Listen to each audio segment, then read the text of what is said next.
un repêchage, t'en as deux dans ta carrière, là. T'as lui junior, puis lui NHL, ce temps-là. Puis lui junior, il était assez spécial, tu sais. C'est sûr qu'il y a eu la COVID, puis on n'a pas pu finir.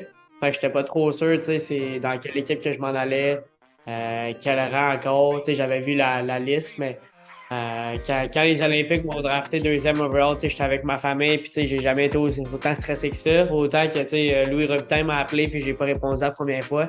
Il a fallu qu'il me rappelle une deuxième fois, puis tu sais, j'ai répondu, j'ai dit allô, c'est qui? Fait que tu sais, c'est toutes des affaires de même que c'est un peu drôle quand tu regardes, mais tu sais, sur le moment, c'est tellement un feeling incroyable. Tu sais, c'est sûr que j'aurais aimé ça avoir le stage puis tout en avant, mais c'était vraiment incroyable. Tu sais, je pense que la GMQ a fait une bonne job, tu sais, après avec des entrevues en ligne.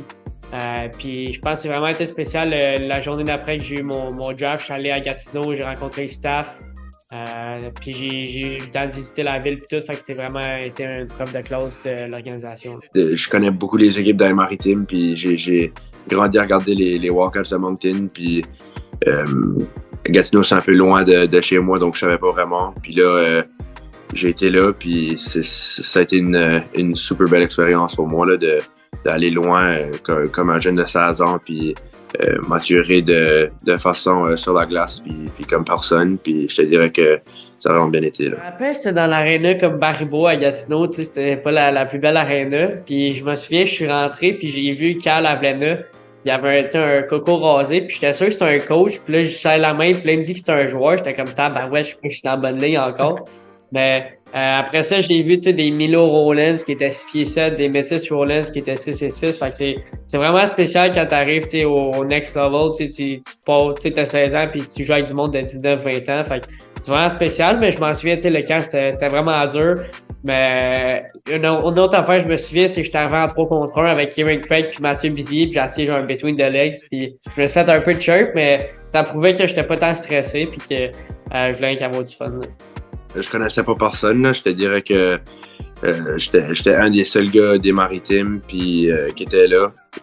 Donc j'ai arrivé puis c'était nouveau pour moi le training camp, c'était nouveau pour moi tout comme qu'on dit le grind, le genre de fitness testing, le genre de pratique intense, toutes les affaires juniors là, c'était un peu tough, mais je te dirais que j'ai arrivé là puis comme on dit aussi, j'ai mis mes work boots on, j'ai travaillé fort, puis du camp, je m'ai fait les plus vieux en venus me voir, les gars que ça fait 2-3 ans qui jouaient là, puis j'ai commencé à former des amitiés avec eux, puis je te dirais que depuis ce moment-là, Gatineau m'a vraiment pris à cœur, puis c'était vraiment le fun.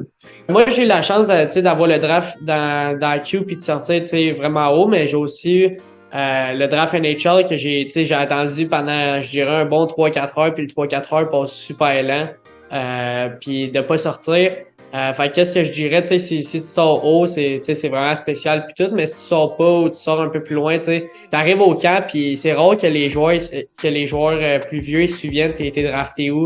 Fait que quand t'arrives au camp, c'est rien de donner ton 100%. Puis tu sais, j'en ai eu des coéquipiers vraiment bons dans mon équipe qui étaient soit invités, qui étaient soit draftés, tu sais, vraiment tard. Puis quand tu joues au hockey, tu te souviens plus t'es où drafté.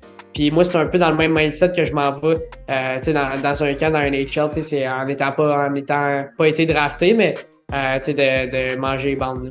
C'est genre, ça dérange vraiment pas, tu te fais drafter où, tu sors en deuxième ou en quatrième, cinquième, première. J'ai joué contre des gars qui ont sorti en sixième, puis c'est des gars qui dominent la ligue, là, donc je te dirais de pas te stresser trop sur où tu vas sortir, quelle ronde, ça, juste sois fier de toi que tu t'as fait repêcher, puis le vrai travail commence juste là. Je te dirais que c'est pas mal ça. T'as encore beaucoup de temps, beaucoup de training, beaucoup de choses. Ça dérange pas, t'es encore jeune. T'as plein de temps, puis c'est quelque chose qui est incroyable. Tu commences ta vie junior, puis c'est une partie de ta vie que tu vas aimer, puis ça va être mémorable pour toi. Donc, juste sois fier de toi, puis vas-y.